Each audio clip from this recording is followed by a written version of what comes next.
যদি শান্তি চাও, কারো দোষ দেখো না, দোষ দেখবে নিজের। জগৎকে আপনার করে নিতে শেখো। কেউ পর নয়, জগৎ তোমার। বাঁকুড়ার জয়রামবাটির দরিদ্র ব্রাহ্মণ পত্নী শ্যামা সুন্দরী স্বপ্নাদেশ পেয়েছিলেন জগন্মাতা তাঁর কন্যা হয়ে জন্মাবেন। 1853 সালের 22শে ডিসেম্বর সেই কন্যার জন্ম হল। বুদ্ধিমতী, শান্তশিষ্ট, কর্মপটু সারদা যে সাধারণ মেয়ে নয়, সেটা শৈশবেই সবাই বুঝেছিলেন। শ্রীরামকৃষ্ণ নিজে কনে সম্বন্ধে বলেছিলেন, জয়রামবাটির রামচন্দ্র মুখুজ্জের বাড়িতে কনে কুঁটো বাঁধা হয়ে আছে গো। 1859 সালের মে মাসে 5 বছরের সারদার বিবাহ হল 24 বছরে পা দেওয়া শ্রীরামকৃষ্ণের সঙ্গে। শ্রীরামকৃষ্ণের সেবা করার জন্য 18 বছর বয়সে সেই সারদা দক্ষিণেশ্বরে এলেন। ভোর 4টের সময় তিনি নহবতের ঘরে জপে বসতেন। তারপর শ্রীরামকৃষ্ণ ও ভক্তদের জন্য রান্না, সংসারের সব কাজ সারতেন নীরবে, নিঃশব্দে। একদিন শ্রীরামকৃষ্ণ তাকে জিজ্ঞাসা করলেন, কি গো, তুমি কি আমাকে সংসারের পথে টেনে নিতে এসেছ? শ্রীমা তার উত্তরে বললেন, না, আমি তোমাকে সংসার পথে কেন টানতে যাব? তোমাকে ইষ্টপথেই সাহায্য করতে এসেছি। 1872 সালের 5ই জুন, ফলহারিণী কালী পূজার দিন, শ্রীরামকৃষ্ণ ষোড়শী দেবীর পূজার মন্ত্রে শ্রীমা সারদাকে পূজার অর্ঘ্য নিবেদন করলেন। 1886 সালে শ্রীরামকৃষ্ণের মহাসমাধির পর কামারপুকুরে মা সারদার প্রায় নিঃস্ব, অসহায় জীবনযাপন। এই সময়ে শ্রীরামকৃষ্ণ মাকে দর্শন দিয়ে বললেন, আমি তোমাকে এইসব রত্ন ছেলে দিয়ে গেলুম গা, কালে কত লোকে তোমাকে মা মা বলে ডাকবে গো।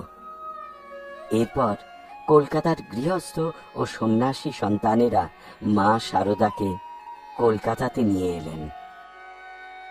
বিবেকানন্দ বলেছিলেন, মা ঠাকুরানী ভারতে মহাশক্তি জাগাতে এসেছেন, সেই জন্যই তার মঠ চাই।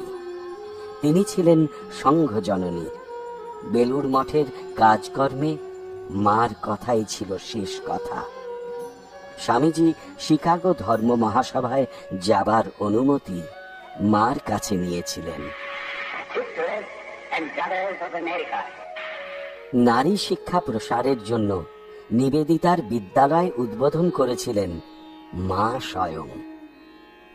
শ্রীমা আশীর্বাদ করে বলেছিলেন, আমি প্রার্থনা করছি, এখান থেকে শিক্ষা পাওয়া মেয়েরা যেন আদর্শ বালিকা হয়ে ওঠে।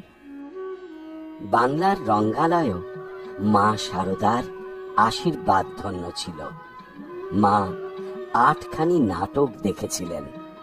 মা সারদার আশীর্ষিক্ত নট নটীদের মধ্যে অন্যতম গিরিশচন্দ্র ঘোষ, ক্ষীরোদপ্রসাদ বিদ্যাবিনোদ, অপরেশচন্দ্র মুখোপাধ্যায়, অর্ধেন্দু শেখর মুস্তফি, তিনকড়ি, তারা সুন্দরী, নীরদা সুন্দরী প্রমুখ।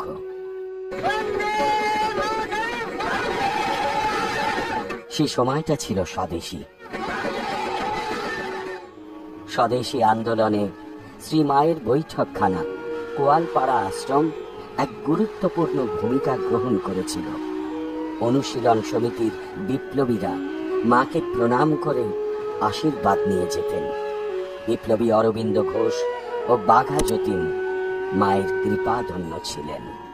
এমনকি বিজ্ঞানী আচার্য জগদীশচন্দ্র বসু ও বিখ্যাত চলচ্চিত্র স্রষ্টা সোহরাব মোদিও ছুটে আসতেন মায়ের কাছে। উচ্চ নীচ, বর্ণ, জাতি, ধর্ম নির্বিশেষে সবাইকে মা আপন করে নিতেন। মুসলমান ডাকাত আমজাদ আর ব্রহ্মজ্ঞ পুরুষ স্বামী শারদানন্দ মার কাছে দুই সমান।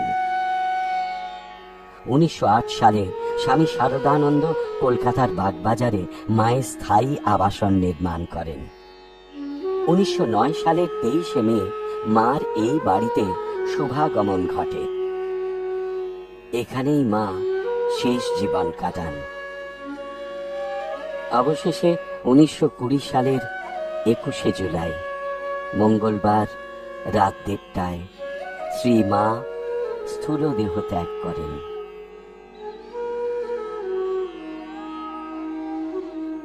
মা শারদা বলতেন, আমি সতেরো মা, অসতেরো মা। তিনি ছিলেন সবার মা, পরম কল্যাণ স্বরূপা এক অক্ষয় শক্তি, মা শারদা।